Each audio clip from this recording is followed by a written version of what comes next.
On a dark mountain road in the dead of winter, an old pickup crawled through the blizzard when the 59-year-old veteran at the wheel felt his German shepherd tense beside him. Then he saw something no man should ever have to see. A mother clutching a bundled toddler to her chest, two children stumbling behind her, wrapped in coats so thin they were more memory than warmth. She just kept walking, head down, as if staying alive wasn't a blessing anymore, but a sentence she'd learned to carry in silence. That was the moment the veteran stopped the truck, stepped out into the storm with snow biting his face, and said the words that would change every life on that road. "Get in the truck. No one should die out here tonight." Before we begin, tell us where you're watching from. And if this story touches your heart, please subscribe for more true-to-life tales of courage, quiet sacrifice, and the kind of love that refuses to walk away. Snow had been falling since before supper, soft at first, then in heavier sheets that blurred the line between sky and hill. Up here in the northern mountains, winter didn't arrive with drama anymore. It simply settled in the way age does, quietly claiming the edges of everything. The little town tucked in the valley below knew the drill. Porch lights left on for late-coming neighbors, extra blankets folded at the foot of spare beds. Old folks reminded to leave their faucets dripping so the pipes wouldn't freeze. And somewhere in the middle of it all, a red and black checkered jacket moved from one steep street to the next like a slow, steady lantern. Thomas Grady eased his old pickup down the narrow road that circled the town's single church and small grocery, the wipers beating a tired rhythm across the windshield. At 59, he still sat straight behind the wheel, shoulders broad enough to make the steering column look narrow. But the rest of him had thinned out over the years, as if time had been quietly carving away everything it didn't consider essential. His hair, once a solid dark brown, was now mostly gray and clipped short, with silver thick along both temples. The lines at the corners of his eyes had less to do with laughter and more to do with squinting into too many different kinds of storms, both the weather kind and the other kind. Tonight he wore what everyone in town had come to expect. The thick buffalo plaid shirt jacket in deep red and black, the cream-colored t-shirt showing at the collar, jeans faded at the knees, and brown leather boots that had seen more winters than some of the kids who waved at him from school buses. On his left wrist, his old military watch ticked with that stubborn, dependable sound that had once measured patrol rotations and evacuation windows, and now measured things like how long until Mrs. Duffy's propane runs out. Thomas could still hear his sergeant's voice in his head some nights, all sharp consonants and desert heat. But these days the voices that guided him were softer. The clerk at the store reminding him who needed help carrying groceries. The mailman mentioning the widower on Cedar Lane, whose front steps had iced over again. He wasn't anything important anymore. Not in the way people meant when they talked about medals and missions. He was just the man you called when the snow came faster than expected, and your shovel leaned unused in the back of the shed. That, he figured, was enough. The town thought of him as Grady, never Mr. Grady, unless they were being polite, and rarely Thomas, unless they'd known him since before the uniform.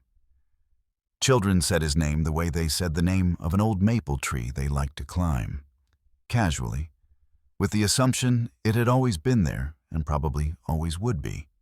Behind the grocery store, near the squat concrete building that served as the town's maintenance shed, two tall ears pricked up at the sound of the truck's engine. The German shepherd stepped into the spill of yellow light from the open door, paws silent on the concrete. At 7 or 8 years old, the dog carried himself with the calm assurance of someone who had already seen the worst things the world could throw, and had decided to stay anyway. A faint white scar traced the edge of his left ear, another small mark along his flank. Souvenirs from a life before this one that neither he nor Thomas talked about, because some histories were understood without being spoken. "Come on, boy," Thomas murmured as he rolled to a stop, his breath making ghosts on the cold air. His voice was low and gentle, the kind of tone that came more naturally now than the clipped commands he used to bark over gunfire. The shepherd trotted over, tail giving a single, measured wag, and vaulted into the passenger seat with the ease of long practice. For a moment, the dog sat and simply looked at him, head tilted, eyes bright and searching, as if taking measure of the man for the 1,000th time. Then he turned his gaze to the windshield, to the snow that thickened under the sodium lights, and gave a quiet huff that fogged the glass. Thomas smiled, just barely. "Yeah," he said. "I know. Long night." He flicked on the overhead light to check the clipboard on the dash. The list was handwritten, block letters neat and practical. Ridge Road, check drift, Highway 7, turnoff. Fallen branches last week, Old Quarry Hill, ice at Bend. There was no order on the page beyond habit and common sense, but he liked to pretend there was a strategy hidden there anyway. Old habits died hard. Once upon a time, he had scanned satellite images and mission briefs with this same careful gaze, tracing lines that meant life or death for people he barely knew. Now, he traced the curve of local roads in his mind and thought about brake lines. How long it took for a smaller car to stop on black ice. How cold it had to be before the first inch of snow turned traitorous. The shepherd shifted, his shoulder pressing lightly against Thomas's arm. An unspoken nudge back into the present. "All right, Shadow," Thomas said at last, giving the dog a name that had come more from instinct than planning, because the animal had a way of appearing at his side whenever the world felt too loud, too empty, or both. "Let's go see who forgot to close their barn doors." He turned off the light, let the truck sink back into the soft dark. As he pulled out onto the road that climbed toward the first ridge, the town dropped away behind him in a scatter of warm windows and leaving up a porch light just in case kindness. Ahead, the mountain road rose and twisted, flanked by pines that bent under the weight of fresh snow. The storm wasn't truly bad yet, just insistent, the way older folks got when they were trying to warn you about something without scaring you off. The tires crunched over packed snow, the engine hummed with a familiar rattle he could have picked out of 100 trucks, and the wipers kept time like a metronome for his thoughts. Usually, these late-night circuits calmed him. There was a rhythm to it. Check the drifts, glance at the hillside, make a note to call the county if the plow hadn't come through by dawn. Sometimes he'd stop and knock on a door, ask after someone's arthritis or their grandson's college plans, shadow padding behind him like a quiet question mark. They didn't know the details of where he'd been or what he'd done before he showed up in this town a decade ago. They just knew that when the weather turned mean, he didn't stay home and pretend not to see it. That was enough, for them and for him.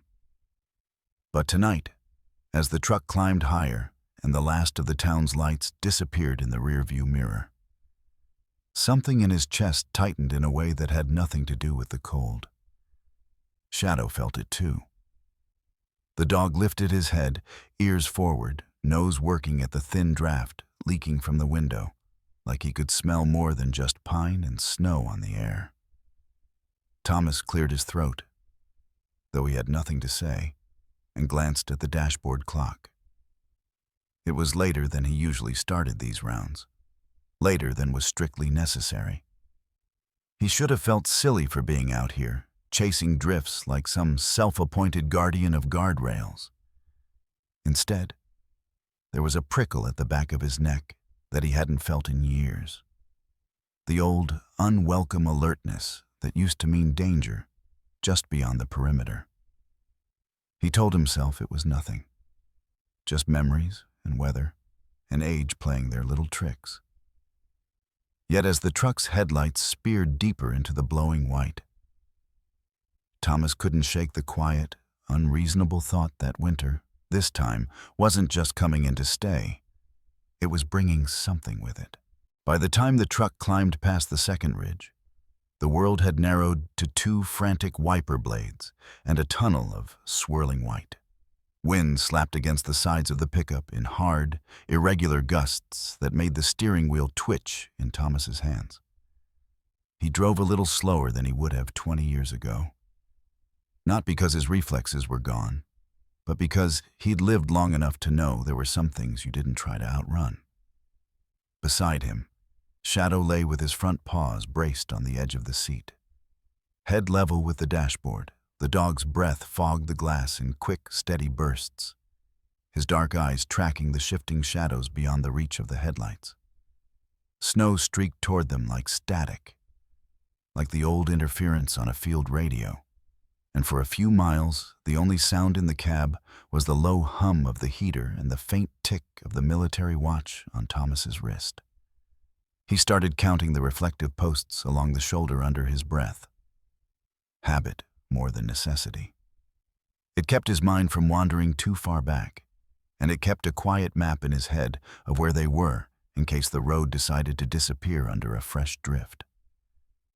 33, 34, he muttered, eyes flicking from the posts to the faint hint of guardrail on his right. At 40, Shadow made a noise. It wasn't a bark, and it wasn't the soft whine he used when a squirrel had the nerve to cross their path during a morning walk. It was a low, tight growl, barely more than a vibration in his chest, the kind of sound Thomas had learned to respect the same way he respected the sight of storm clouds building over an open plain. The hair along the dog's shoulders lifted in a ridge. His gaze snapped to the darkness beyond the passenger side window, then back to the road ahead, then to Thomas, as if trying to pull his attention all three directions at once. "Easy," Thomas said quietly, though his own heart had given a small, unhelpful kick. Shadow wasn't afraid of thunder or fireworks or the farm kid down the road who liked to test his truck's muffler at midnight. Loud, sudden things didn't bother him. People did. People in the wrong place at the wrong time. People who moved like they didn't know where to put their fear, so it spilled out sideways. Thomas eased his foot off the gas, letting the truck slow until the engine's strain softened. The wind buffeted the cab again, harder now, and for a moment the headlights filled with nothing but white noise. Then the beam slid over something, some shape that wasn't snowbank or tree or fence post. Shadow's growl deepened, a warning pulled from somewhere old and primal, and Thomas's hand moved to the high beam switch before his mind had fully caught up. The brighter light cut through the storm in a jagged cone. At first he thought it was a fence knocked crooked, half buried in the ditch. Then the shape shifted, staggering closer to the shoulder and resolved into the outline of a person. Thomas's breath caught. A woman, maybe early 40s, leaned forward into the wind with the stubborn, desperate angle of someone who had already run too far to consider turning back. She clutched a bundled shape to her chest. A baby, judging by the way her arms curved protectively, her hands bare and red from the cold. Two smaller figures clung to the back of her thin coat, one on each side, their steps uneven as they fought the drag of knee-deep snow. None of them wore proper winter gear. No heavy parkas, no lined boots, no hats pulled down over their ears, just a mismatched collection of sweaters and lightweight jackets that might have been fine for a crisp fall evening, but were a cruel joke against this kind of cold. The older child, a girl maybe 9 or 10, had long dark hair plastered to her cheeks with wet snow, her skinny legs jammed into jeans that were already soaked to mid-thigh. The smaller one, perhaps 6 or 7, had a knit cap that had slipped sideways, exposing one ear to the wind. He, or she, It was hard to tell through the layers, stumbled, caught themselves, and tightened a hand around the woman's coat. For a heartbeat, Thomas didn't move. His mind registered images the way it had once registered targets through night vision goggles. Posture, gait, signs of injury, signs of panic. The woman's shoulders shook, not just from cold but from the fine tremor of muscles pushed past their limit. The baby's head lolled a fraction before she hitched the bundle higher, as if refusing to let gravity have even that. Behind them, the wind clawed at their tracks, erasing them almost as soon as they appeared. "Damn," Thomas breathed, the word barely more than steam in the air. His foot slammed the brake, the tires protesting with a brief, terrifying slide before catching again. The truck fishtailed, corrected, and came to a stop a dozen yards ahead of the little cluster of figures. Shadow shot to his feet. The full length of him suddenly taut as drawn wire. He planted himself between Thomas and the passenger window, body angled toward the strangers, tail held low but moving in small, uncertain arcs. His ears were pinned forward, his eyes locked on the woman and the children, reading something there that Thomas could only guess at. Danger, yes, but not the kind they'd been trained for years ago. This was a different kind of battlefield. Thomas shifted into park and took a breath that didn't quite fill his lungs. For a moment he just sat there, hands still on the wheel, listening to the wind scream around the cab and the softer, urgent panting of the dog. He felt that old click inside, the one that flipped between observer and actor, between someone should do something and I am someone. Then he reached for the door handle. Cold slammed into him the instant he stepped out, sharp and shocking, stealing his breath in a way the desert heat never had. Snowflake stung his face like thrown grit. He squinted against the onslaught and raised one gloved hand, palm open in what he hoped read as non-threatening from a distance. The woman had stopped walking. Even in the storm-thinned light, he could see the tight set of her jaw, the way her eyes narrowed as she measured him. A stranger in a truck. A big dog looming behind the passenger glass, in the middle of nowhere, on a night when nobody sane should be on the road at all. Up close, she looked younger than he'd first thought, but worn in the way people got when life had required more than it gave. Her face was angular, cheeks hollowed a little, with dark hair hanging limp and wet around it. Fear shone bright in her eyes, but so did something else.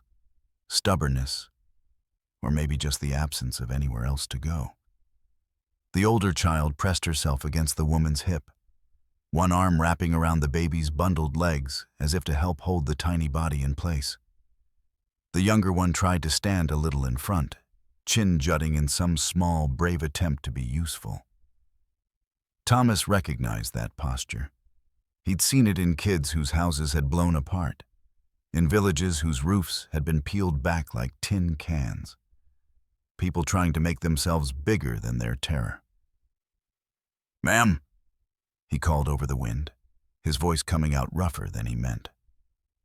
He cleared his throat and tried again, softer, but no less firm. "Ma'am, you can't stay out here. It's not safe." Behind him, inside the truck, Shadow shifted so his head was visible above the bottom edge of the open door. The dog's body remained braced and ready, but his tail gave another small wag, and he let out one short, low chuff. The kind of sound he made when neighborhood kids asked whether they could pet him.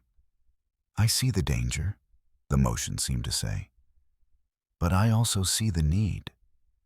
The woman glanced at the dog, then back at Thomas.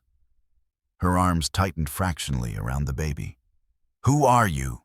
she shouted, suspicion and exhaustion fraying the edges of her words. A fair question, he thought. On a night like this, help could look a lot like threat. "Name's Grady," he answered. "Thomas. I work for the town. Just checking the roads." He jerked his chin toward the truck without taking a step closer. careful not to crowd them. "Cab's warm. I can get you off the mountain." The wind gusted again, sending a spray of ice crystals between them, and for a second her face went blurry. When it cleared, he could see the way her eyes flicked past him to the empty road, stretching both directions, swallowed by snow and dark. There was nowhere else to go, and they both knew it. Still, trust was another matter. Thomas felt the weight of years on his shoulders suddenly. Every good intention that hadn't been enough in other times, other places. What right did he have to ask her to gamble what little she had left on a stranger with a tired truck and a soldier's posture he couldn't quite shake? He swallowed, stepped just close enough that she could see his face clearly under the brim of his cap, and gentled his voice. "Get in the truck," he said. "No one should die on this road tonight." The words hung between them, fragile as breath in the freezing air. And as he watched the woman's eyes search his, Thomas realized that in this storm, the hardest thing wasn't fighting the cold. It was deciding whether to believe that a man like him and a dog like Shadow could really mean nothing but help. Later that night, the storm raged against the little cabin as if it had taken the family's escape personally. Inside, the world shrank to the circle of light thrown by a single lamp and the soft, restless glow of the fire. The wood stove ticked and sighed as it worked, flames painting the walls in slow waves of orange. Thomas's red and black jacket hung over the back of a chair near the hearth, drying out, the familiar pattern catching the firelight like a small banner of the life he'd been trying to build. Quiet, ordinary, useful. The room itself was modest. A sagging couch with a crocheted blanket draped over the back. A scarred wooden coffee table, a narrow kitchen along one wall where an old kettle now steamed gently. It wasn't much, but it was warm, and the windows did more than whisper in the wind. They held. Elena sat on the edge of the couch, posture straight in a way that spoke more of habit than comfort. Up close, under decent light, she looked even younger than she had on the road, maybe early 40s. Her frame was lean, almost wiry, like someone who'd spent too many years bracing for impact. Her skin had the sallow hue of someone who didn't sleep enough, her cheekbones a little too sharp. But her eyes, dark, deep-set, with shadows underneath, were very much awake. The baby slept in a borrowed quilt in a laundry basket Thomas had pressed into service as a makeshift crib, one tiny fist near its mouth. The older girl, whose name Thomas had caught as Lily, about 9 or 10 with the same dark hair and serious eyes as her mother, sat cross-legged on the floor, carefully lining up a few old toy cars he'd dug out of a drawer.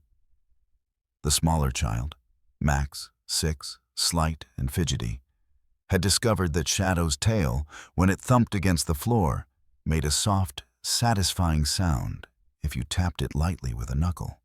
Shadow tolerated this with the long-suffering patience of someone who had survived much worse than being used as a drum. The dog lay across the doorway like a living barricade, front paws extended, head up, ears relaxed, but ready. Every time the wind howled or a branch scraped the roof, his eyes flicked to the front door, then back to the children, as if checking that both threat and cargo were accounted for.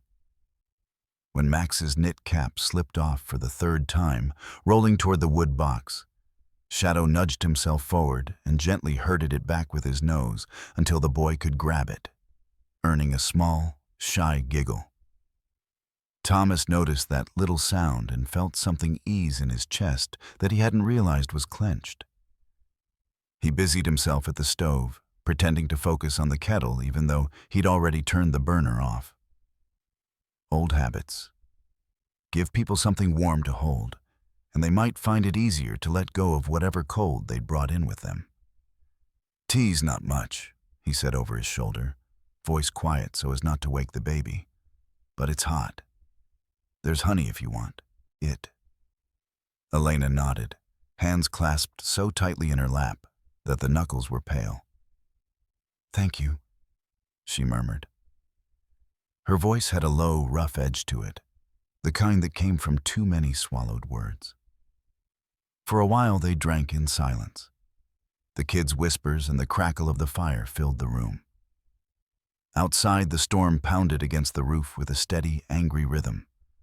But in here, time seemed to slow to the pace of breaths and heartbeats. When Elena finally started to talk, it came in fits and starts, like the fire catching on damp wood.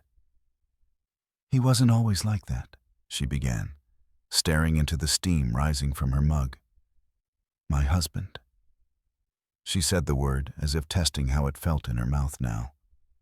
"When we met, he was quiet, kind. He worked hard, promised things." Her lips twitched, not quite a smile. "You know how that goes." Thomas, sitting in the chair opposite her with his forearms resting on his thighs, nodded once. He did know, in the broad strokes if not the specifics. People promised. Life scoffed. "The drinking came later," she went on. "Work dried up. He got hurt on a job. Said he needed something for the pain. First it was pills, then those ran out, or the doctor stopped giving them, and the bottle was easier to reach." Her fingers tightened around the mug. "After that, every little thing was wrong. Too much noise, not enough food. Me not keeping the kids quiet enough, the door not shutting right. It all became my fault." The words were strangely flat, not dramatic, which somehow made them land heavier. Thomas said nothing. He'd learned long ago that some stories needed space more than they needed questions. On the floor, Lily had stopped rearranging the toy cars and was tracing one finger along a groove in the wood, her face carefully blank.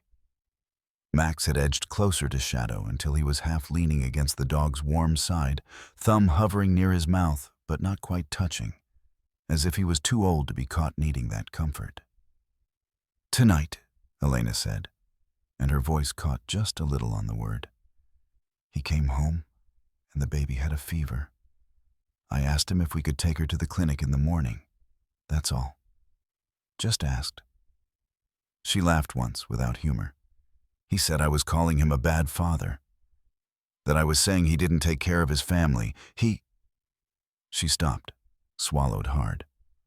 Her free hand rose unconsciously to her throat, fingers brushing the edge of the worn scarf still looped there. "He hit the door. Not me. Not this time. But it was..." She glanced at the baby, at the children, at the splinter of wood she must have been seeing in her mind. Lily screamed. Max grabbed the baby so fast he almost dropped her. I looked at their faces and I thought, if we stay, they're going to learn this is normal. She drew in a ragged breath. "So when he went to get another beer, I put their coats on, wrapped the baby in whatever I could reach, and we ran. I wasn't thinking, just outside, away." Thomas listened, the muscles in his jaw working slowly. Rage wasn't a new emotion for him, but it had been a long time since it had nothing to do with uniforms, and everything to do with a man who broke his own house like that. Shadow gave a low, almost inaudible rumble, more empathetic than threatening, as if the dog had somehow followed the story too. "You did the right thing," Thomas said quietly. His voice was steady, but he could feel the thud of his own pulse in his throat. "Coming out into that storm? With the kids?" she asked, finally looking up at him. "Doesn't feel like the right thing. Feels like I almost got us all killed." "Maybe," he allowed. He had never been much good at pretty lies. But staying might have done the same, just slower. And they're here now. He tilted his head toward the children. "Warm. That counts." Elena's gaze softened briefly as she watched Max bury his fingers in Shadow's fur, the dog's eyes half-lidded in contentment. Then, almost as if the effort of eye contact had cost her something, she inhaled and reached up to unwind the scarf from her neck. The room shifted. It was a small motion, nothing more than wool sliding over hair and shoulders. But Thomas felt something in his chest seize. On her wrist, freed from the scarf's edge, was a bracelet. Just a loop of frayed paracord, faded by time and wear. The color had once been olive drab, he guessed, but now it was almost gray. What made his breath catch wasn't the cord itself, but the knot. A particular pattern of loops and tucks, tight and functional yet oddly elegant, ending in a little tail tucked back through itself in a way that turned utility into something like a signature. He knew that knot. He knew it the way you know the lines of your own palm. For a heartbeat, the room seemed to tilt. The crackle of the fire fell away, replaced by the remembered whistle of incoming rounds, the muffled shouts, the choking dust of a building collapsing 300 yards from where it was supposed to. He smelled sand and metal and the acid tang of fear. In his mind's eye, his own younger hands were fumbling with a length of cord, cursing softly, while another pair of hands, larger, steadier, with a faint scar across the knuckle, took the cord and said, "Here, like this. You make it strong, Grady, or it'll fail when you need it." Those hands had tied the knot, then slipped the bracelet around his wrist with a lopsided grin. "Now you'll remember who to blame if it goes wrong." Later, much later, those same hands had shoved him behind a low wall in the split second before the world turned white and deafening. When Thomas had come to, ears ringing, lungs burning, the bracelet had been the only thing that felt solid. The man who'd tied it was gone. The bracelet had disappeared somewhere along the way. Taken, lost, he never knew. But the knot had stayed with him, threading through his dreams, and here it was, on the wrist of a woman in his cabin, decades and an entire life away. He realized he was staring. Elena followed his gaze, instinctively tucking her hand closer to her body, as if afraid he might take the bracelet away. "It was my brother's," she said, voice barely above a whisper. "He sent it home from over there. Said it was for luck." She didn't specify which over there. She didn't have to. There were too many possibilities, and only a few that matched the way Thomas's stomach had just dropped. He cleared his throat, forcing his face back into neutrality, and turned toward the stove, as if suddenly remembering the kettle. "Need to, put more water on," he muttered, though the kettle still hissed quietly on the back burner. His hands shook just enough that he kept them busy with cups and spoons, anything to give them a reason to move. Behind him, he could feel Elena's eyes on his back like a question he wasn't ready to answer. Shadow lifted his head, ears angling toward Thomas, then toward Elena, then back again. The dog's brows furrowed in that way that made him look almost human, as if he could sense the fault line that had just opened in the room, even if he didn't understand its shape. Thomas set the kettle down a little harder than necessary and sucked in a breath. If he told her what he knew, what he suspected about that knot, about the man who had tied one just like it, he might give her the piece of story she'd been missing for years. Or he might tear open a wound that barely had skin over it. He wasn't sure which possibility scared him more. Staring at the worn countertop, listening to the fire and the children and the storm, he thought, not for the first time, that some ghosts were kinder when they stayed unnamed, and wondered how long he could keep this one to himself. Morning came in a dull gray wash, the kind of light that didn't so much brighten the snow as admit it was still there. The storm had blown itself hoarse some time before dawn, leaving behind high drifts and a sky the color of old tin. On the front porch, though, there was a small pocket of warmth that had nothing to do with the temperature. Lily and Max had discovered that Shadow could turn a simple glove into an entire game. Max would toss the worn wool mitten a few feet away. Shadow would trot over, pick it up delicately in his teeth, then amble back just close enough for Lily to grab. And at the last second, he'd let it drop, ears flicking in what could only be described as mischief. The children's laughter rose in little bursts, thin but real, frosting the cold air. Every so often, when the wind cut sharper, Shadow had heard them a half step closer to the door with a gentle nudge of his shoulder, as if measuring the distance between their joy and the edge of danger. Inside, Thomas and Elena stood in the narrow doorway of the back room that had, until now, served mostly as a place to put things he didn't want to think about. The storage room smelled of dust and old paper, with a faint undertone of engine oil and something like stale coffee. Boxes were stacked haphazardly along the walls, some labeled in his own careful block letters, others inherited from previous owners of the cabin, their contents a mystery. "You don't have to do this," Thomas said, lifting a crate off the top of a teetering pile. "You've already had a night." Elena shook her head, tucking a loose strand of dark hair behind her ear. She looked tired in the washed-out morning light, early 40s with faint lines beginning at the corners of her mouth.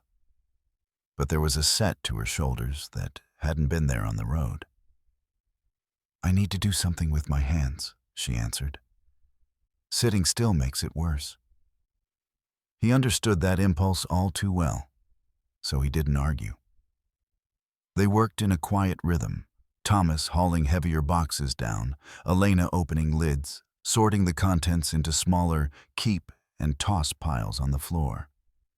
It was domestic in a way that felt almost dangerous, as though pretending at normal life in the wake of everything might tempt fate.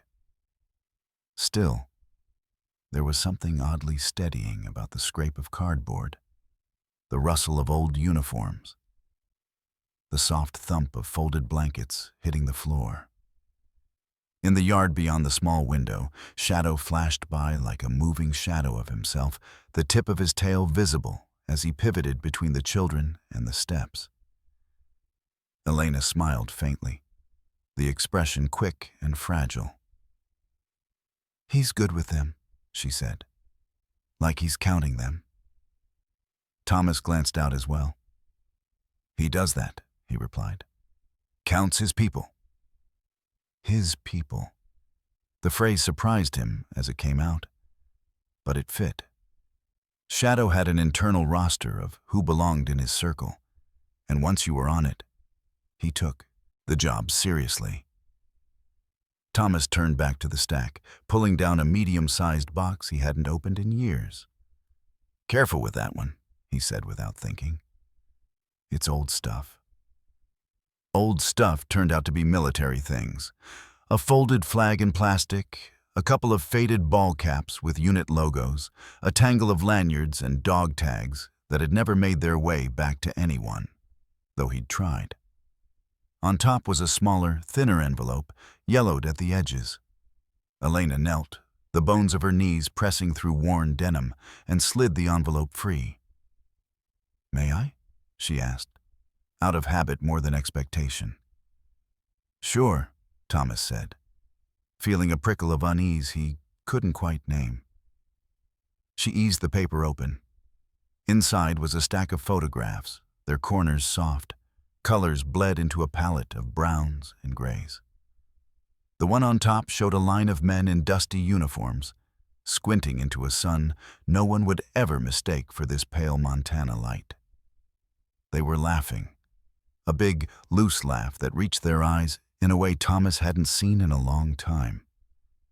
He recognized himself immediately, younger by decades.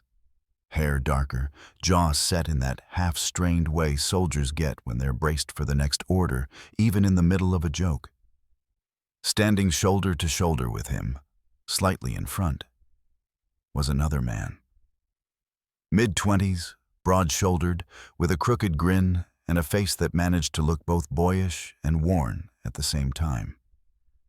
His skin was a warm, sunburned tan, his hair shaved close on the sides but curling a little on top, dark eyes crinkled at the corners from constant glaring into bright light. One hand was raised in a mock salute, elbow careless. On his wrist, just visible where his sleeve had ridden up, was a bracelet of paracord tied in a distinctive pattern, a knot like the one on Elena's wrist. Elena went very still. The color drained from her face, leaving her features stark. For a long moment she didn't speak. She simply stared at the photograph as if the paper had turned into a sheet of ice and she was listening for cracks. When she finally found her voice, it was rough, almost hoarse. "You?" Her thumb brushed the image of the bracelet, then hovered over the young man's face. "You were there with my brother?" She said the last word like it might break. "Marco," she added, barely audible. Hearing the name hit Thomas like a physical thing. The room seemed to shrink around him, the air thick with dust and years, and the ghost of heat from another continent. He had spent a decade avoiding this exact collision, and now there was nowhere left to go. He crouched slowly beside her, knees popping in quiet protest. "Yes," he said. The word came out low. "I was there, with him." Elena's gaze snapped to his, eyes suddenly bright and fierce. "What happened?" There was no accusation yet, only a raw, terrible need to fill in the blank that had sat at the center of her life for so long. Thomas looked back at the photograph. He forced himself to see it as it was, not as it had become in his memory, before the dust, before the fire. "We were on patrol," he began. His voice flattened into the careful cadence of someone trying not to disturb something fragile. "Routine, or so they told us. Sun was high, too quiet. I remember someone, Marco, I think, making a joke about how if it stayed that quiet, he'd start to believe in miracles." His mouth twisted. "We were 3 blocks from the outpost when it happened. First shot came from a rooftop, then another. We took cover behind a wall that wasn't half as solid as it looked. The images rose up whether he wanted them or not. The abrupt chaos, the stink of cordite and concrete dust. Commands yelled over one another. There was an explosion, he said. Not the first we'd heard, but close. Closer than it should have been. I was moving to get a better angle when the ground... He broke off, swallowing against the metallic taste memory brought. I didn't see the device. Might not have been meant for me. Might have been meant for all of us. I stepped where I shouldn't have. There was this click. He felt his hand rubbing unconsciously at his thigh, as if he could still feel the vibration. I knew for a split second that I was in the wrong place. Before I could breathe, Marco hit me like a linebacker, shoved me clear behind that wall. He closed his eyes briefly. I remember the sound more than anything, like the sky splitting. Then dust. Couldn't hear, couldn't see. When he opened his eyes again, Elena's face was set, jaw clenched, tears hanging stubbornly at the rims of her lashes. She clutched the photo so tightly the edges bent. When it cleared, Thomas continued quietly, part of the wall was gone. So were a lot of things. His voice thinned. He had told this story exactly once before, to a commanding officer with a clipboard and a tight mouth. It hadn't felt like this. I didn't find him, he said at last. Not whole. I found the place where he'd been. The mark he left instead of himself. I tried to go back out. They pulled me in, said it was over, area wasn't secure. He shook his head. anger flickering through the sorrow even now. We left too fast. I've thought that for years. We left too fast. Silence filled the room, heavy but strangely precise, like the quiet after a slammed door. Elena lifted the photograph to her chest, pressing it there as if she could fuse it to her heart. The first tear slipped free, tracing a clean, shining path down her cheek. Then another. She didn't sob, didn't wail. Her shoulders trembled once and then held. "He was supposed to come home," she whispered. "He wrote about a bracelet. Said he'd show me how to tie it when he got back, so I could have a little soldier luck." Her hand moved to the paracord on her own wrist, thumb stroking the worn knot. "They never told us how.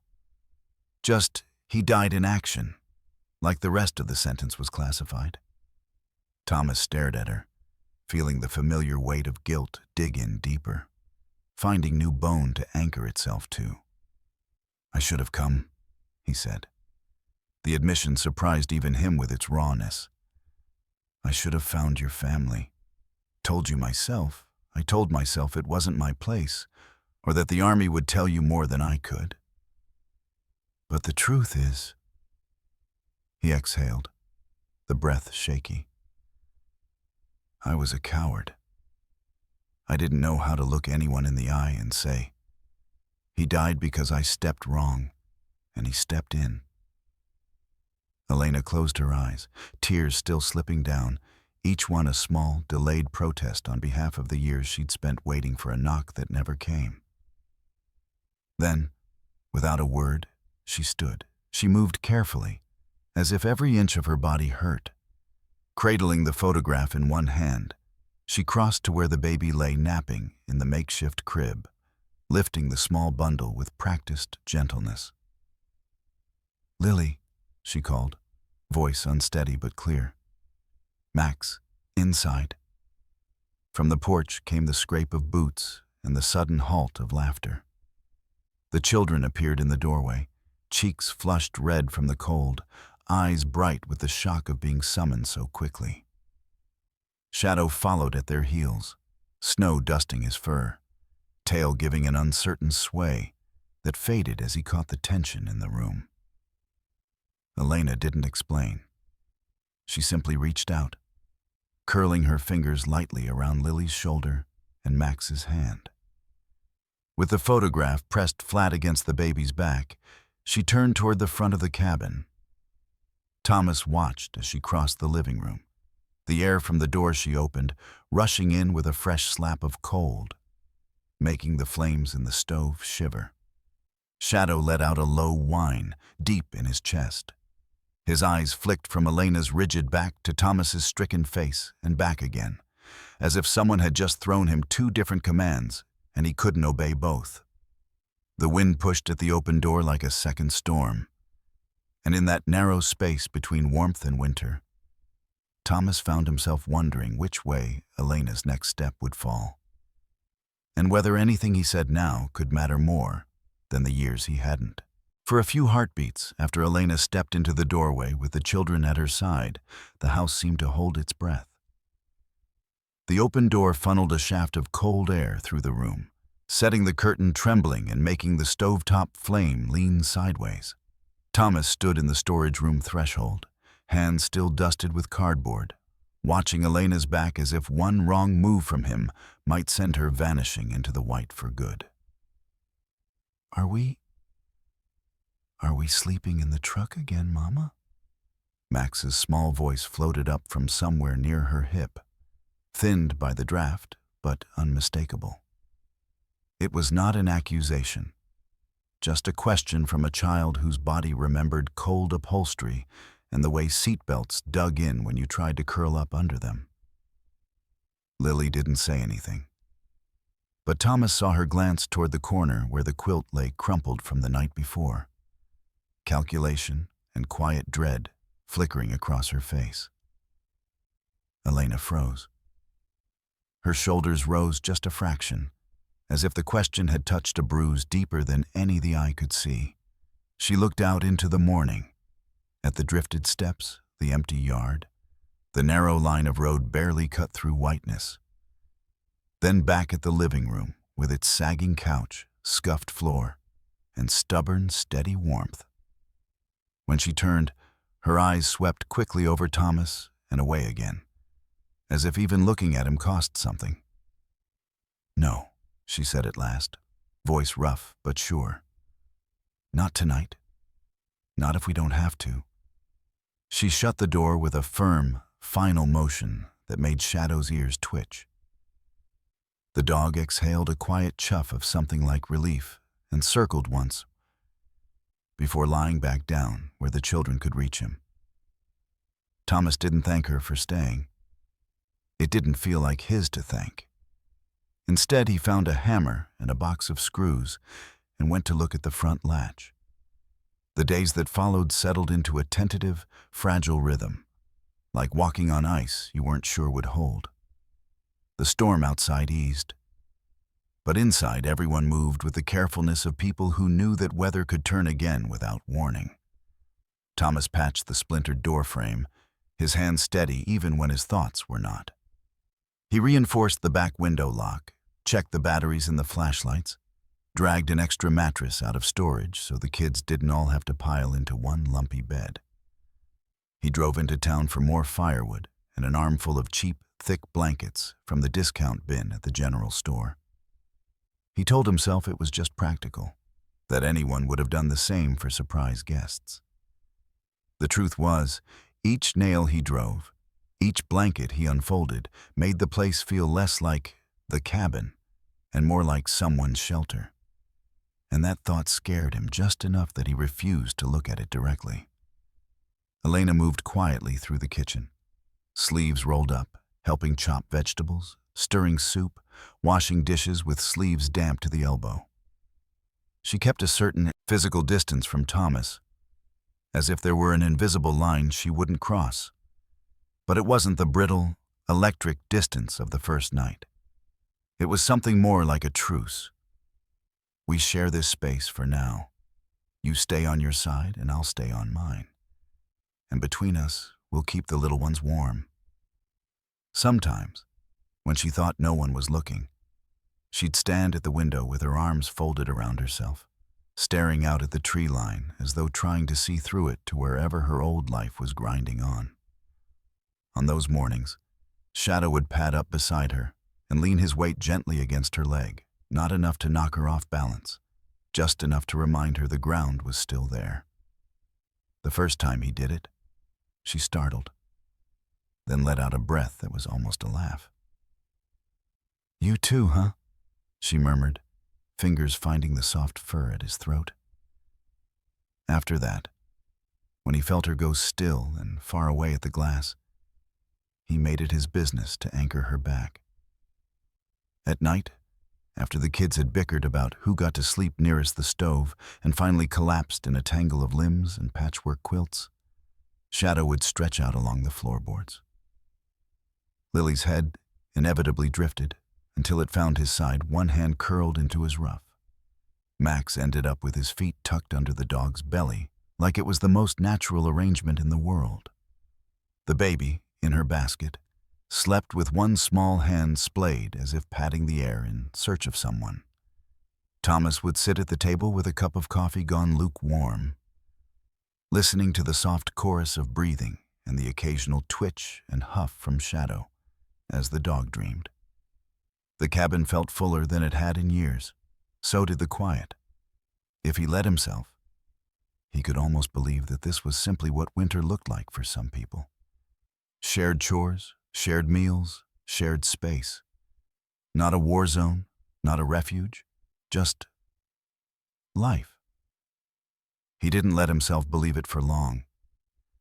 On the third morning, the sky was clear enough to show a thin strip of pale blue at the horizon, and the snow reflected it back in a way that made everything brighter than his eyes were ready for. The air had that brittle snap that came after a hard freeze. Every breath felt like it filed a new edge inside his lungs. The house was still sleeping. Elena and the children were a tangle of blankets in the main room, the baby splayed like a starfish, Max's foot thrown over Lily's knee. Shadow lay at the threshold, chin on his paws, watching Thomas with sleepy interest as he shrugged into his jacket and gathered up the trash bag from under the sink. "Be back in a minute," Thomas murmured, more out of habit than necessity. Shadow thumped his tail once, then, apparently deciding that this counted as a perimeter check, hauled himself to his feet and fell into step beside him. Outside, the snow squeaked under Thomas's boots, the sound loud in the thin morning. He rounded the corner of the cabin, squinting against the glare, and that was when he saw them. Footprints. Not the scattered light patterns of children playing, nor the smaller, sure tracks of Shadow's paws, but deep, deliberate impressions circling the house. The stride was longer than his own, the tread broader, heavier. Whoever it was had walked slowly, taking their time, like someone strolling along a fence line deciding where to cut. The prints looped near the kitchen window, paused by the back door, then angled toward the tree line and disappeared briefly where the wind had scoured the ground bare. A muscle in Thomas's jaw jumped. He felt Shadow stiffen at his side, the dog's body going from relaxed to alert in a heartbeat. The fur along the shepherd's spine rose, hackles forming a dark ridge against the white.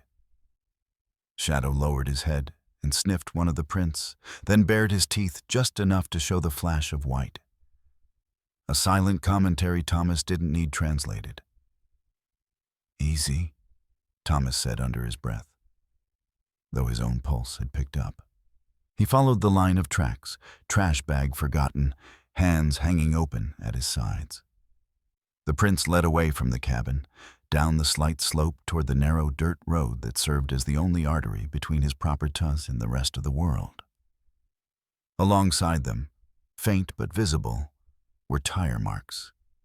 A set of wide, aggressive tread tracks that had churned up the snow and frozen mud before turning back toward town.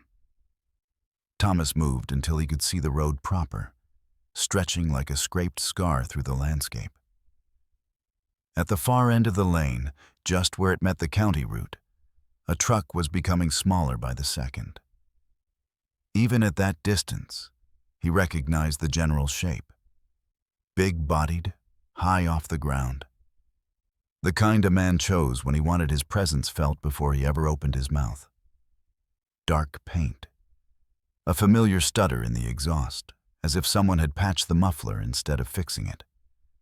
He hadn't seen that particular truck before, not this close, but he'd heard Elena's halting description on the first night. The color, the way the engine rattled the glasses in the cupboard when it came up the drive, the way her stomach dropped every time she heard it. Shadow's gaze locked on the receding vehicle. He let out a sound that was not quite a growl, not quite a whine. Somewhere in between, steeped in confusion and warning.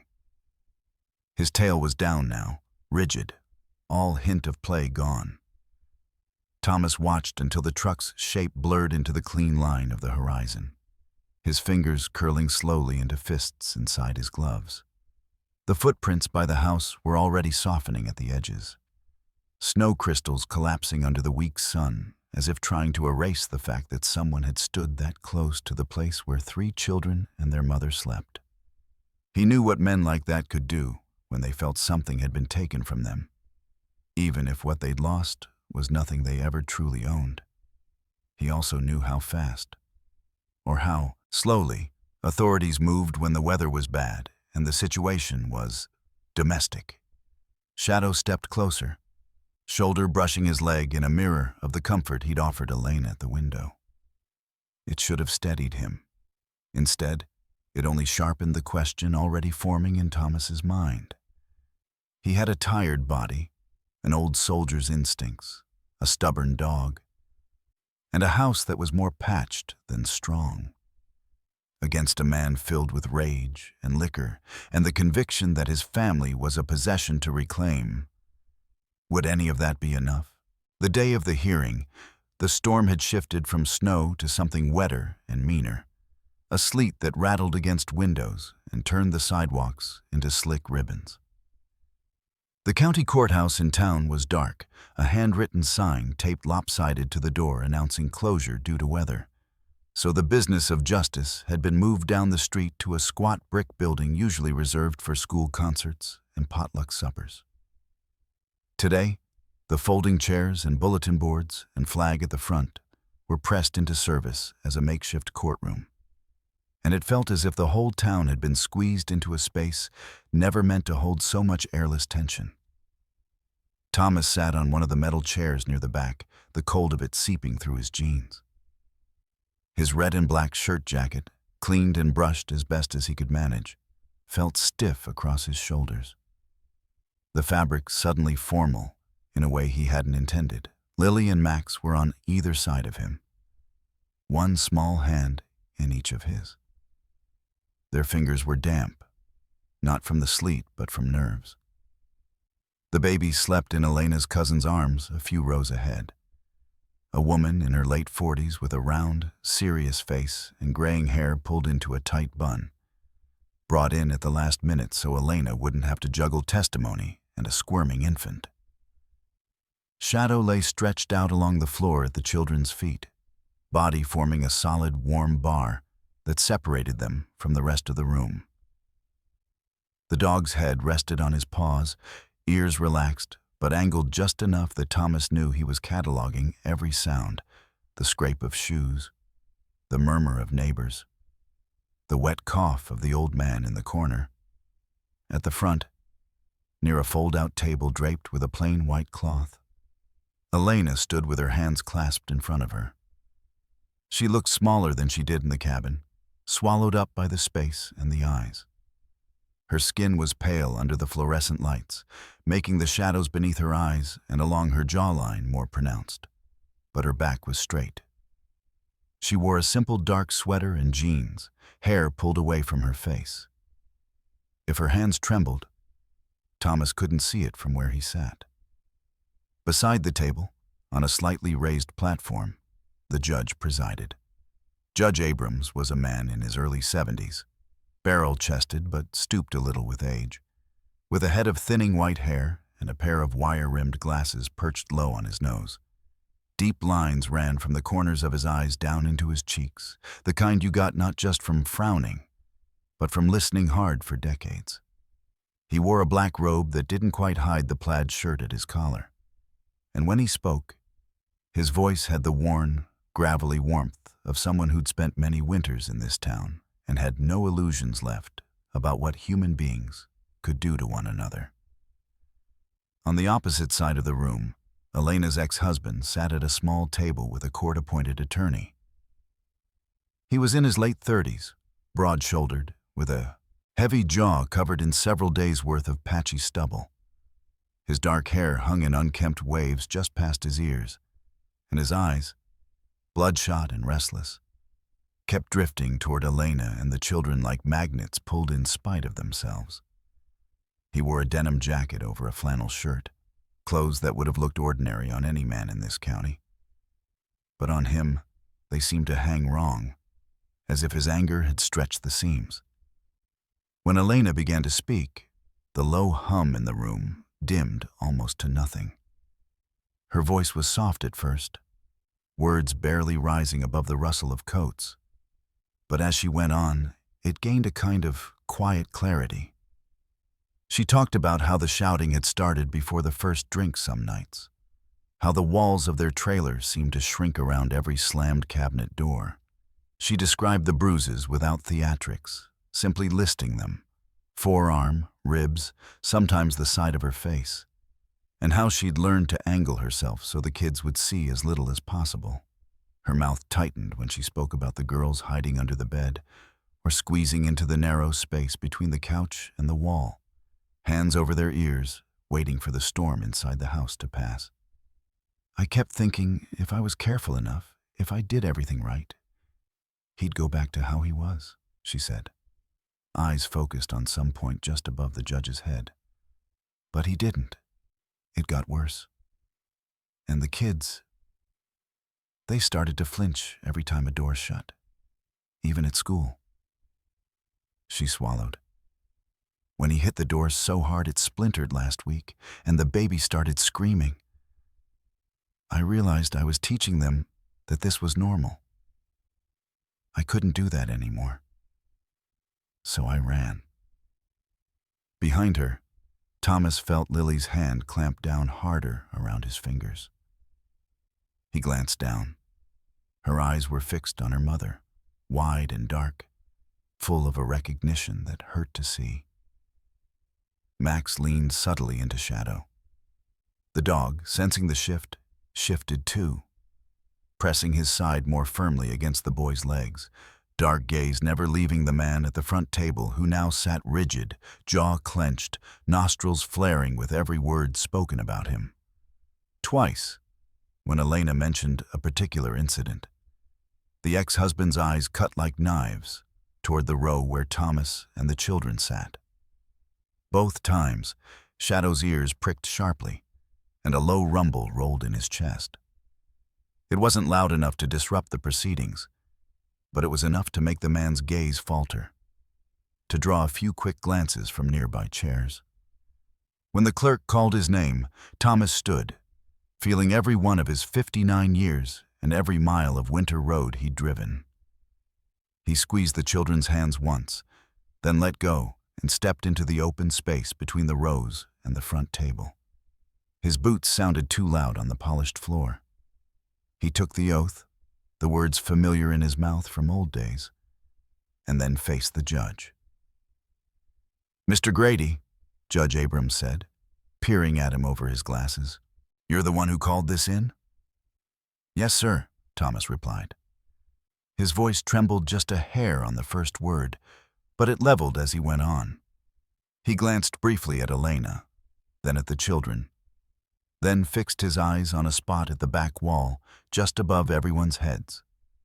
A trick he'd learned long ago for talking to groups without feeling like they were pressing in. He told them about the night on the mountain road. The snow. The way his headlights had caught the small, shivering figures on the shoulder.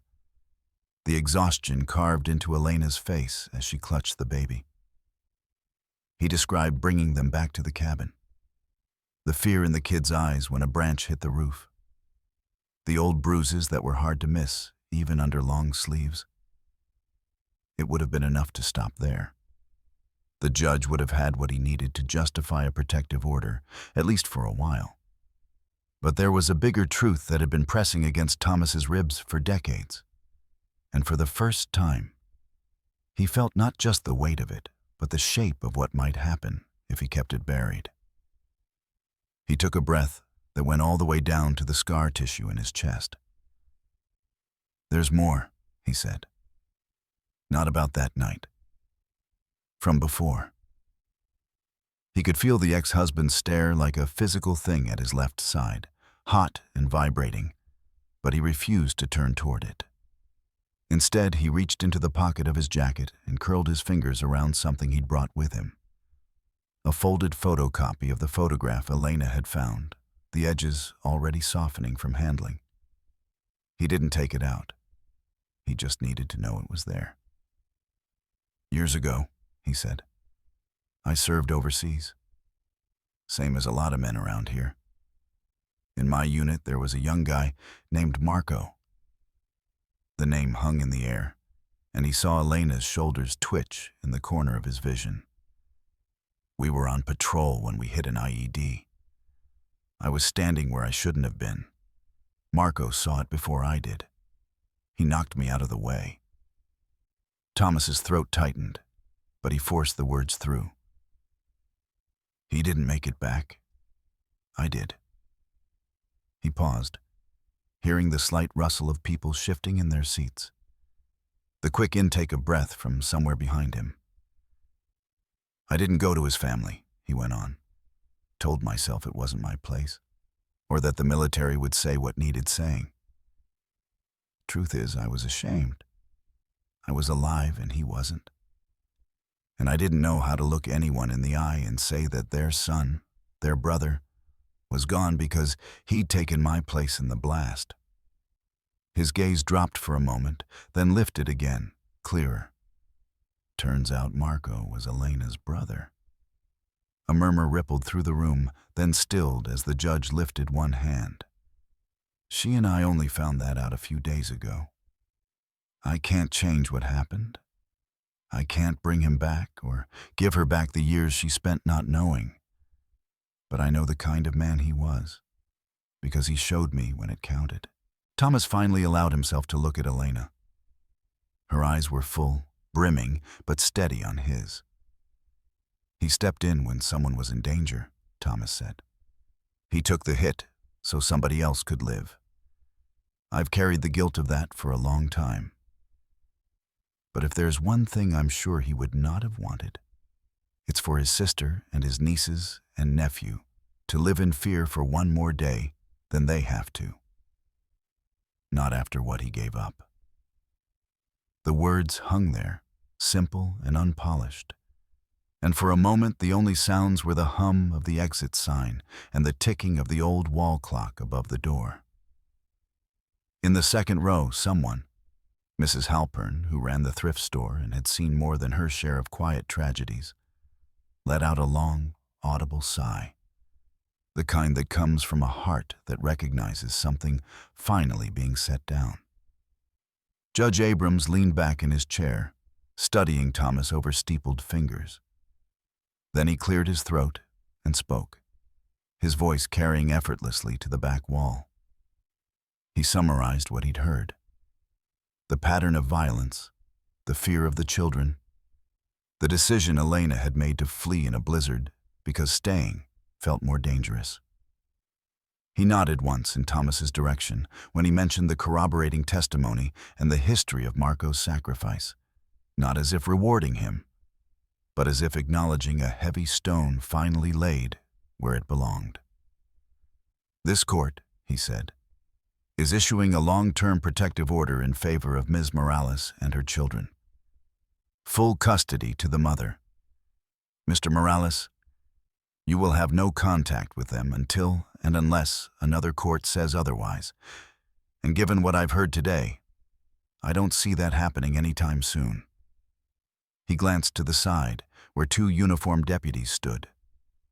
Both men in their 40s, broad and solid, with the bored competence of people used to breaking up bar fights and family disputes.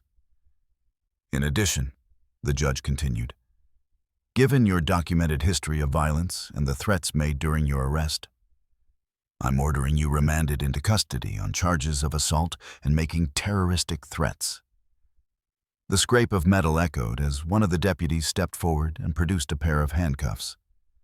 The ex-husband surged to his feet, face flushing deep red, mouth already forming words. This is bull, he started, voice thick with alcohol sweat and outrage. But the deputy caught his wrist and twisted it just enough to cut the sentence off in a grunt. As the cuffs clicked shut, the man jerked his head toward Elena. You think this is over? He snarled, taking a half step in her direction. The deputies tightened their grip and hauled him back. But before they'd moved more than a foot, Shadow exploded off the floor.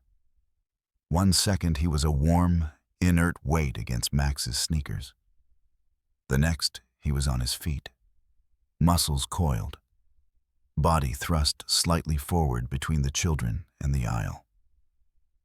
A deep, resonant growl poured out of his chest, not the warning rumble he'd given at the house, but something older and more final. His ears were up, lips peeled back just enough to show the clean white of his teeth, eyes locked on the man in cuffs. The entire room froze.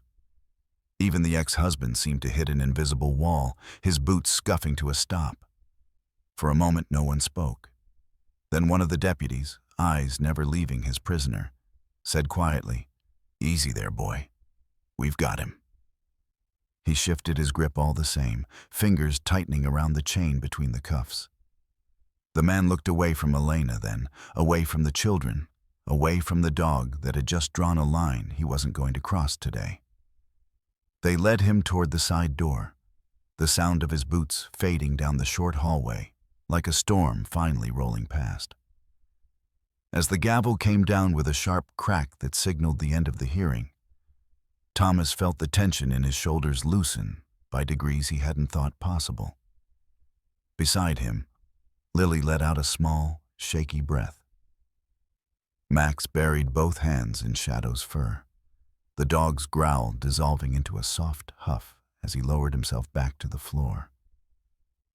At the front, Elena stood very still, eyes on the door where her past had just been escorted out in chains, one hand pressed unconsciously to the bracelet at her wrist. Paper could say she was safe now. A judge could say it. A pair of handcuffs and a loyal dog could enforce it for a day. But as she drew in a slow breath, Thomas saw the question lingering in the tight line of her mouth. How long would it take for her heart to believe the nightmare had really let go? A few weeks later, winter loosened its grip the way an old man opened his hand. Slowly, with some reluctance, but unmistakably. The snow on the hill behind Thomas's cabin pulled back into thin, shining veins of water that ran down toward the road, and patches of brown grass began to show through like a map of a world returning to itself. The air still bit at the nose, but the wind no longer sounded like a warning. It sounded like something thinking about spring. There was a new shape on the front porch. Next to Thomas's usual chair, a sturdy, scarred old thing that had seen more winters than Shadow, stood another, slightly crooked but solid, built from boards salvaged out of the shed. Thomas had taken his time with it, measuring twice, planing rough edges, sanding until the grain lay smooth under his fingers. His knees had complained when he knelt to fit the legs. His shoulders ached for a day afterward. But each squeak of the hammer had felt like punctuation on a sentence he hadn't known how to finish until now. The second chair waited there like a quiet invitation.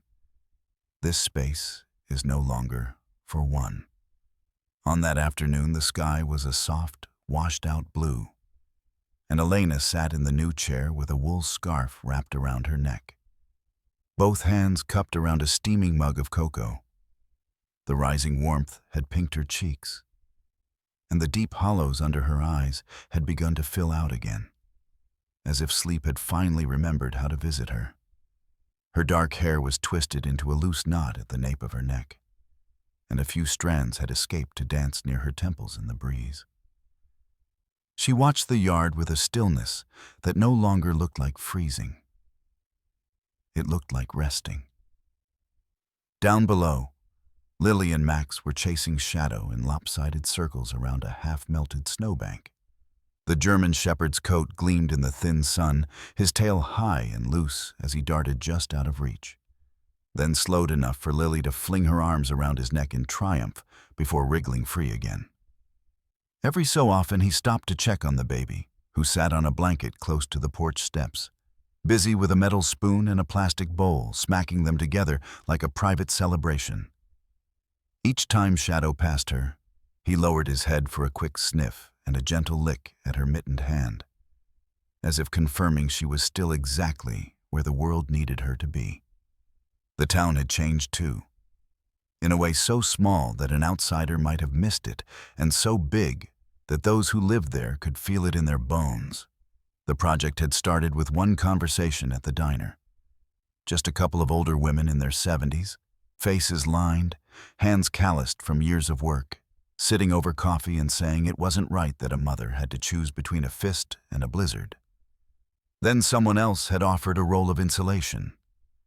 Another had a stack of leftover 2x4s. The hardware store owner, a man in his 60s with a permanent grease stain on his thumb, had quietly knocked a few dollars off every box of nails and paint can that went across his counter for the back shed out at Grady's place. Over the course of those weeks, men and women from the town, gray-haired, middle-aged, even a few teenagers, had trudged up the hill with tool belts, thermoses, and stories. They had framed walls, hung a door, patched a window, all behind the original cabin, tucking the new space into the crook of the trees as if it had always belonged there.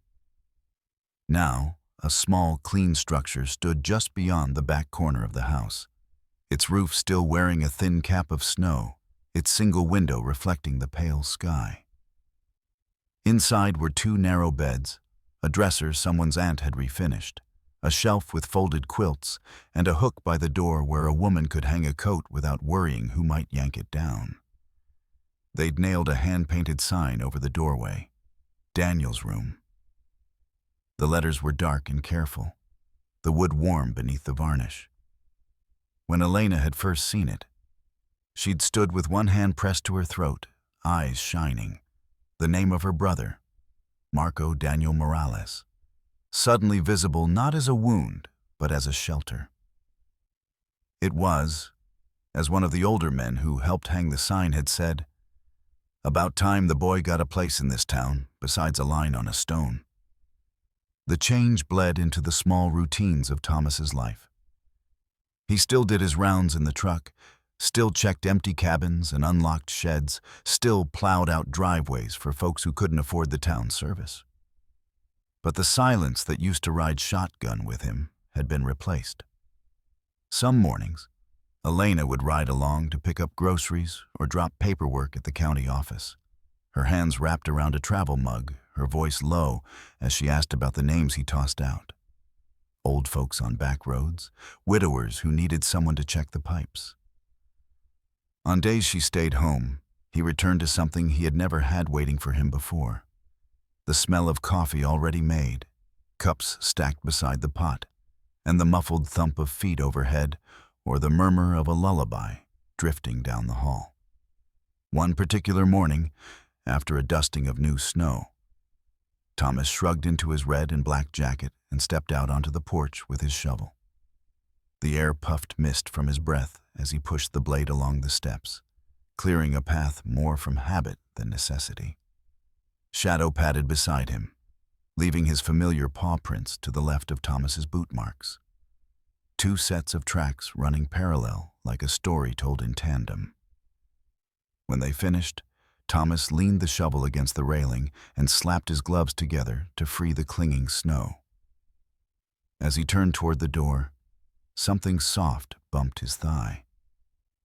He looked down just as Shadow nudged a rolled scarf against his leg, the same charcoal-colored wool Elena had taken to wrapping around his neck whenever the wind was sharp. The dog's eyes were bright, intent, as if to say, "You forgot this. You don't have to be cold if you don't want to be."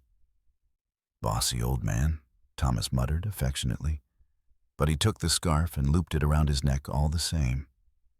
Through the frosted glass, he could see Elena moving in the kitchen. Two mugs set out, steam already curling in the air above them. Later that afternoon, they sat side by side on the porch. Thomas in his old chair, Elena in the newer one. Their shoulders not quite touching, but close enough that each could feel the other's presence like a steady warmth. The children's laughter rose and fell in waves from the yard. A flock of starlings traced a shifting pattern against the sky before settling on the bare branches of the maple at the edge of the property. Shadow, tired from his role as both playmate and guard, lay at their feet with his head resting across the line where their boots nearly met. For a long time they didn't speak. It wasn't an awkward silence. It was the kind you earned, the kind that came after enough words had finally been said in other rooms. Elena tilted her head back, watching a cloud drift slowly past the sun, her fingers tightening for a moment around the mug in her lap. "I used to think," she said quietly, "that the best part of a story was when the bad man gets taken away, when the door shuts behind him." Her mouth curved, not quite into a smile, but toward one. "But it's not. It's this. Waking up and realizing the kids are still sleeping because they didn't have to listen for footsteps all night. Watching them chase a dog instead of shadows." She glanced at him, eyes soft and serious. "Knowing my brother's name is on a door that opens, not a door that closes." Thomas swallowed around a thickness in his throat that had nothing to do with the cold. "He earned better than a footnote," he said. Took me too long to do anything about it." Elena considered that, then shook her head gently. "You stood up in front of everybody and told them what he did," she replied. "You built a chair for me. You let this town build a room for women like me. That's not nothing, Thomas." She hesitated, then set her mug down on the wide arm of the chair, freeing her hands. "Thank you," she added, the words simple and heavy with all the things wrapped inside them. For the roof, for the truck that night, for telling the truth when it would have been easier to stay quiet, for treating my kids like they're worth protecting, for letting my brother keep saving people through you. He looked at her then, really looked, seeing not just the lines of strain that life had carved, but the strength that had carried her across a frozen mountain road with a baby in her arms. The guilt he'd worn like a second skin for so many years shifted, not disappearing exactly, but settling into a place where it no longer choked him. "I think he'd tell me I'm late to the job," Thomas said, a rough little huff of a laugh in his chest. "But I'm here now." His hand, knuckles knotted and skin weathered, moved almost of its own accord. He laid it over hers where it rested on the arm of the chair. The contact was light, no squeezing, no grand gesture, just the warm, steady weight of one human being saying "I'm staying," without needing to speak it aloud. Elena turned her hand, slowly, until her fingers curled between his. Shadow's tail thumped once, a quiet approval. Down in the yard, Max whooped as he finally tackled the dog in a spray of slush. Lily laughed so hard she had to grab the porch post to keep from falling over. Above them, the fading winter light softened the hard edges of the hills, and the sky, so long a pewter lid over this place, lifted into a gentler gray blue.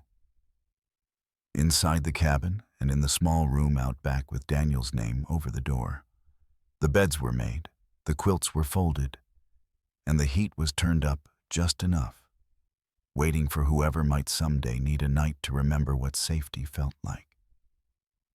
Thomas had not set out to build a refuge or to become anyone's guardian. He was still just a man who drove a truck in bad weather and did his rounds because someone needed to. But as he sat there between the echo of old battles and the sound of children's laughter, with a woman who had survived her own war and a dog who would stand between them and any new one that came, he understood that sometimes grace looked exactly like this. A tired veteran, a scarred German shepherd, and a porch big enough for more than one chair, keeping watch over hearts that had finally found their way home. Sometimes we expect miracles to come with trumpets, angels, or writing in the sky. But more often, God's miracles look a lot quieter. They look like an old veteran who refuses to drive past a scared family on a winter road. They look like a tired woman who finds the courage to say, "No more," and takes the first step into the snow. They look like a scarred German shepherd who lies across the doorway and says, in his own way, "Nothing bad comes through here tonight." In our everyday lives, God's work often hides inside very small things. A neighbor who checks on you when the wind is howling. A phone call that shows up on the exact day you feel most alone. A stranger who offers you a seat, a meal, or just a listening ear when your heart is too heavy. If you are watching this and walking through your own long winter, maybe in your body, your family, or just in your spirit, please remember this.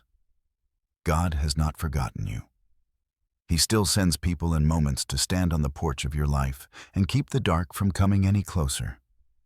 Sometimes the miracle is not that the storm disappears, but that you don't have to stand in it by yourself anymore. If this story touched your heart, would you share it with someone who might need that reminder tonight? Leave a comment and tell us which moment spoke to you most. Your words might be the miracle someone else is praying for. And if you'd like more gentle stories of hope, healing, and second chances, please subscribe and stay with us here. May God bless you. Guard your home like a faithful old shepherd dog. Warm your days with quiet kindness, and remind you, again and again, that you are not walking this road alone.